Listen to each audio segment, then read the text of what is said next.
নামাজ নাই, কালাম নাই, কিছু মানুষ দেখবেন নারী বাড়ি আর কি গাড়ি, তাদের আছে আবার ভুঁড়ি।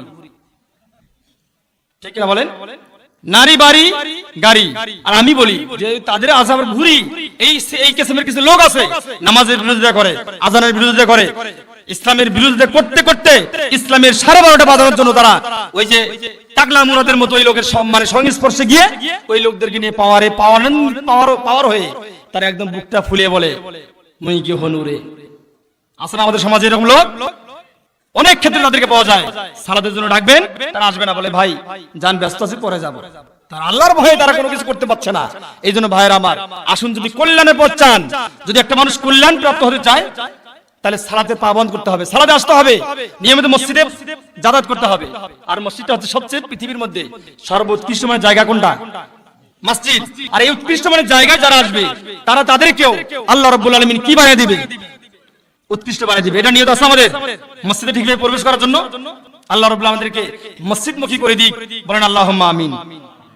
সম্মানিত ভাইরা আমার, আল্লাহ রাব্বুল আলামিনের হাবিব বলেছেন, একটা মানুষ যখন রুকুর মধ্যে যায়, রুকুতে গিয়ে বলে যখন সুবহান রাব্বিয়াল আযীম, রুকুর মধ্যে আমরা বলি আল্লাহ রাব্বুল আলামিন তুমি পবিত্র, তুমি মহান, তোমার মতো পুত পবিত্র আর কেউ নাই, তুমি বিরাট, তুমি মহান। আল্লাহ রাব্বুল আলামিন বলে, ওরে বান্দা, তুমি যখন আমাকে মহান বলেছো, তুমি যখন আমাকে পবিত্রতা বলে ঘোষণা করেছো, ওরে বান্দা আমি তোমাকে পবিত্র বানাই দিলাম। সাব্বাহাতুকা, জোরে জোরে বলেন সুবহানাল্লাহ।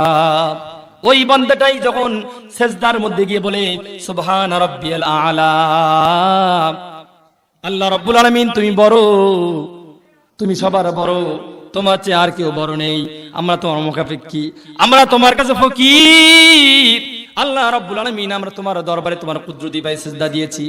আর আল্লাহ রাব্বুল আলামিন তখন খুশি হয়ে যায় যখন প্রত্যেকটা বনি আদমের মহা সম্মানিত জায়গা হচ্ছে কপাল, এই কপাল নামক সৃষ্টিকে যখন মহান রব্বি কারিমের কুদরতি পায়ে সিজদা দেওয়া হয়, আল্লাহ রাব্বুল আলামিন এই সময় বেশি খুশি হয়ে যায়, বলেন সুবহানাল্লাহ।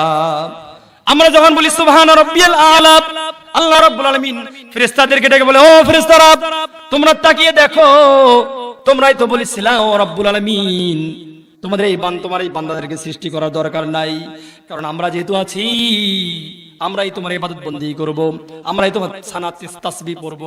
আল্লাহ রাব্বুল আলামিন তাদেরকে সৃষ্টি করলেই তারা মারামারি কাটাকারি হানাহানি করবে, ফিতনা ফাসাদ সৃষ্টি করবে। আল্লাহ রাব্বুল আলামিন তখন বলেছিলেন, ক্বালা ইন্নী আ'লামু মা লা তা'লামুন, বলেন আল্লাহু আকবার। এটা বলে নাই, আল্লাহ রাব্বুল আলামিন বলে নাই।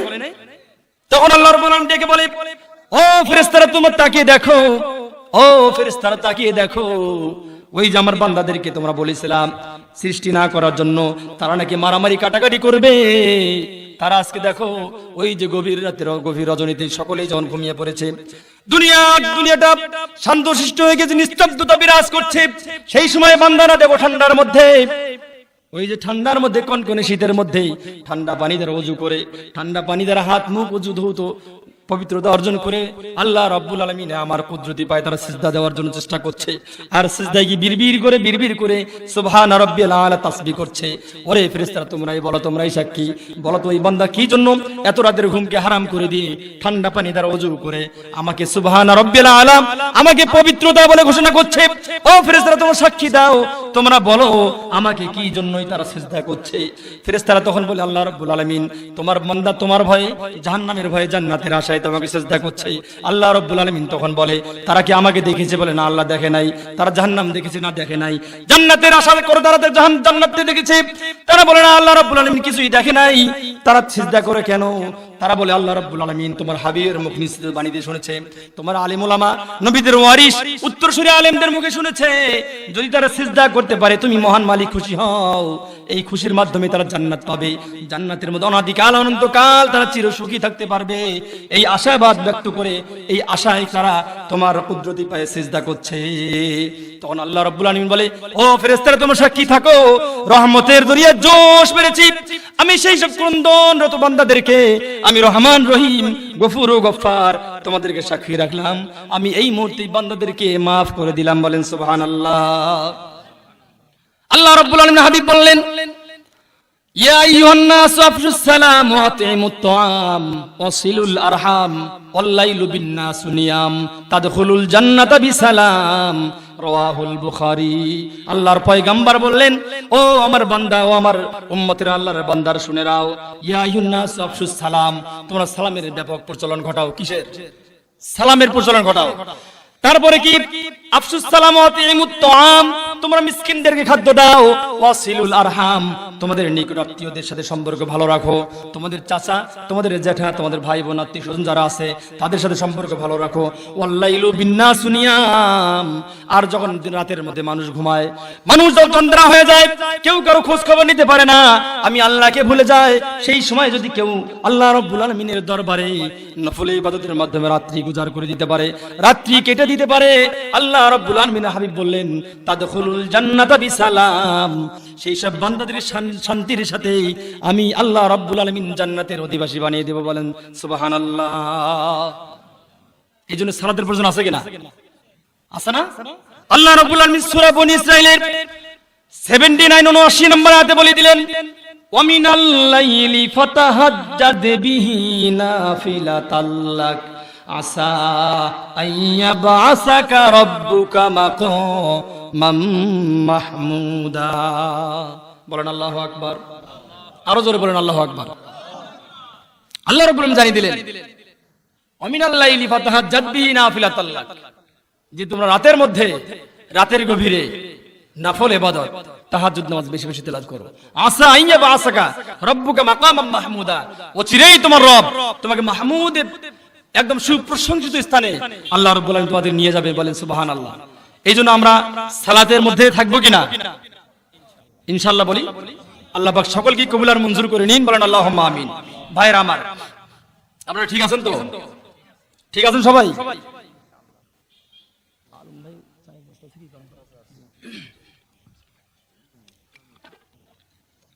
প্রিয় ভাইরা আমার, আমি কি একটু আগাবো? একটু এখন তো সূরা মুমিনুরের দিকে যাচ্ছি না, আমরা যদি থাকেন তাহলে যাচ্ছি। আমি শেষের দিকে যাচ্ছি ইনশাআল্লাহ। হয়তো সূরা মুমিনুরের দিকে তাফসীরের মাধ্যমে আমি শেষ করার চেষ্টা করব ইনশাআল্লাহ। কিন্তু দেখা যায় আমাদের মাঝে এমনও লোকজন আছে যে তারা সালাতের কথা শুনলে মুখ কালো করে। তাদের বলে যাচ্ছে, এত কথা বলেন কেন আপনারা? সালাত আপনাদের নামাজ আপনারা পড়বেন, আপনাদের কল্যাণের কাজ আপনারা করেন, এত তো ডাক দেওয়ার দরকার নেই আমাদেরকে। তারা মন খারাপ করে অনেক ক্ষেত্রে। কিন্তু আমরা যে কি জন্য ডাকি, আমরা যে কোরআনের কথা কি জন্য বলার চেষ্টা করি, তারা বোঝার চেষ্টা করে না। অনেক লোক দেখবেন এরকম হুদাহুদি মন খারাপ করবে আমাদের উপর, যে হুজুরদের খেয়ে পরে কাম নাই, এই যে শুধু শুরু করবে কোরআনের আলোচনা, এটা করো ওটা করো, কল্যাণ কাজ করো, কিন্তু আমার টাকা দিয়ে আমি করব, যা মন চায় তাই করব, কিন্তু তাতে হুজুরদের কি?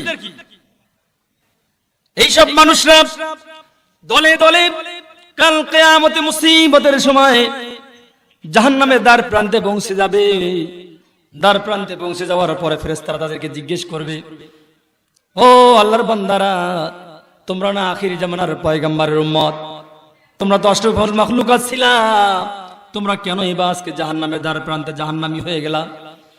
তোমাদের মাঝে কোনো আলেম ওলামা যায় নাই, কোন নবী রাসূল যায় নাই, ভীতি প্রদর্শনকারী কেউ যায় নাই, তোমরা কি তাদের কথা শোনো নাই? তোমরা কেন আজকে জাহান্নামের অধিবাসী হয়েছো? ওই সমস্ত লোক যারা দুনিয়ার বুকে হুজুরদের কথা শুনতে পারে নাই, হুজুরদেরকে ঘৃণা করেছে, ইসলামকে দেখতে পারে নাই, পছন্দ করে নাই, ইসলামকে বৃদ্ধাঙ্গুলি দেখি তাদের মন গড়া আইন ও কানুন দিয়ে পরিচালিত হওয়ার চেষ্টা করেছে, সেই সমস্ত লোক হাসরের ময়দানে, কিয়ামতের ময়দানে জাহান্নামের দ্বার প্রান্তে বলবে, ফেরেশতারা বলবে, তাকাদু তামাইয়াজু মিনাল গায়জ কুল্লামা উলকিয়া ফিহা ফাওজুন সালাহুম খাজানাতুহা আলাম ইয়াতিকুম নাযীর। ও বান্দারা, তোমাদের মাঝে ভীতি প্রদর্শনকারী যায় নাই, যাদের মুখে কোরআনের আলোচনা শোনো নাই, যারা কোরআনের কথা বলে কোরআন ও হাদিসের মাধ্যমে তোমাদেরকে ডাইভার্ট করার চেষ্টা করেছিল, সালাতের কথা বলে কল্যাণকামিতার কথা বলার চেষ্টা করেছিল, তোমরা কি তাদের কথা শোনো নাই? না, তোমাদের সাথে তাদের সাক্ষাৎ হয় নাই।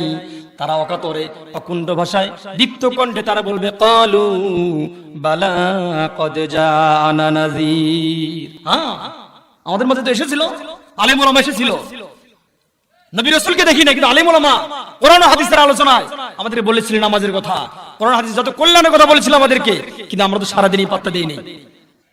তখন বলবো হায় আফসোস, ফাকাজ্জাবনা ওয়া কুলনা মা নাযালাল্লাহু মিন শাই ইন আনতুম ইল্লা ফি দালালিন কাবীর। হায় আফসোস, আমরা যদি তাদের কথা শুনতাম, আমরা যদি তাদের কথা মানতাম, তাহলে আজকে এই জাহান্নামের দ্বার প্রান্তে আসা লাগতো না। তার তখন বুঝবে, কখন বুঝবে? যখন জাহান্নামের অধিবাসী হয়ে ফয়সালা হয়ে যাবে, তখন তারা বলবে। সম্মানিত ভাইরা আমার, এই জন্য একটা মনোযোগ আকর্ষণ করছি, আল্লাহ রাব্বুল আলামিন সূরা মুমিনুন এমন সময়ে এহেন পরিস্থিতিতে নাজিল করে দিলেন। আল্লাহ রাব্বুল আলামিন পয়গম্বর যখন মক্কার যুগে মক্কায় ইসলামের দাওয়াত দেওয়া শুরু করে দিলেন, মক্কার যুগে যখন ইসলামের দাওয়াত দেওয়া শুরু করে দিলেন, আমরা অনেকেই জানি মক্কার ইসলাম দাওয়াত দেওয়ার সময়টা কিন্তু খুব কঠিন ছিল, খুবই কঠিন অবস্থা ছিল। যে সময় আল্লাহর পয়গম্বর দ্বিধাহীন কণ্ঠে অকুণ্ঠ ভাষায় কথা বলতে পারে না, মুসলমানদেরকে দাওয়াত দিতে পারে না, একত্রিত হয়ে মিটিং করতে পারে না, একত্রিত কোরআনের দার্স দিতে পারে না, ঠিক এই সময় গেছে দীর্ঘ 10 বছর মক্কার যুগটা চলে গেছে। ঠিক কিনা বলেন? ঠিক না? মক্কার যুগে এমন কষ্ট ছিল, এমন কষ্ট, এমন নির্যাতন নাই যে কষ্ট নির্যাতন আল্লাহর হাবিবকে দেওয়া হয় নাই। এমন কোন অকথ্য নির্যাতন করা হয়নি যেটা আল্লাহ রাসূলের সাহাবীদেরকে দেওয়া হয় নাই। তাদের উপর অত্যাচারের স্টিম রোলার চালানো হয়েছে।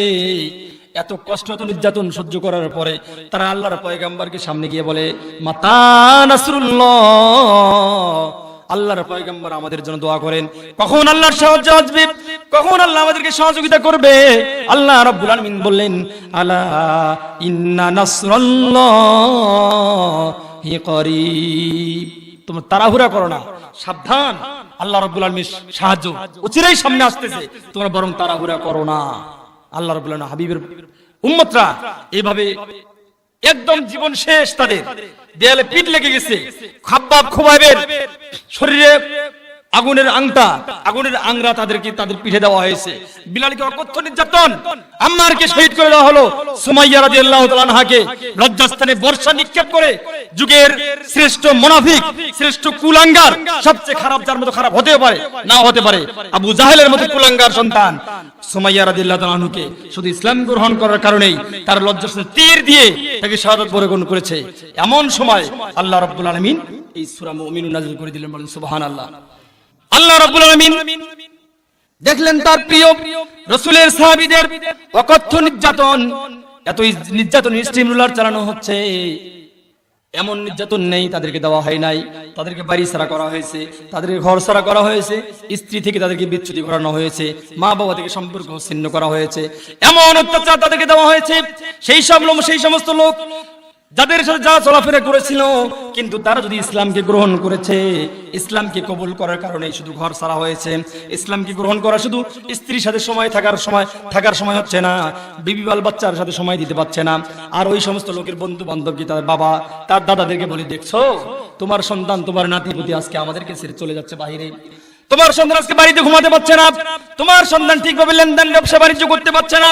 তোমার সন্তানের ব্যবসা ছিল যে ব্যবসা, সেই রাসূলের অনুসারী হওয়ার কারণেই তোমার আল্লাহ রাব্বুল আলামিন কোন আল্লাহর কথা শুনতে গিয়ে সত্য পথে হক কথা বলার কারণেই তারা আজকে সমাজচ্যুত হয়ে যাচ্ছে, হক কথা বলার কারণে তারা আজকে আমাদের সাথে সম্পর্ক ছিন্ন হয়ে যাচ্ছে। কিন্তু আমরা দেখো তার বন্ধু, আমরা একদম ঠিকভাবে চলাফেরা করছি। আজকে আমাদের কোনো আপত্তি নাই, কোনো বাধা বিবেচনা নাই, আমরা সবকিছু করতে পারছি, ব্যবসা বাণিজ্য, গাড়ি বাড়ি, সাথে নারী এবং ভুরি হয়ে গেল আমাদের, দেখো কোনো সমস্যা নাই। কিন্তু তোমার বাচ্চা, তোমার ছেলে, তোমার নাতিরা আজকে কোন নবীর অনুসারী হতে গিয়ে, কোন আল্লাহ রাব্বুল আলামিনের সত্য কথা মানতে গিয়ে তারা আজকে সমাজচ্যুত হয়ে গেল। তাদেরকে বলে এভাবে,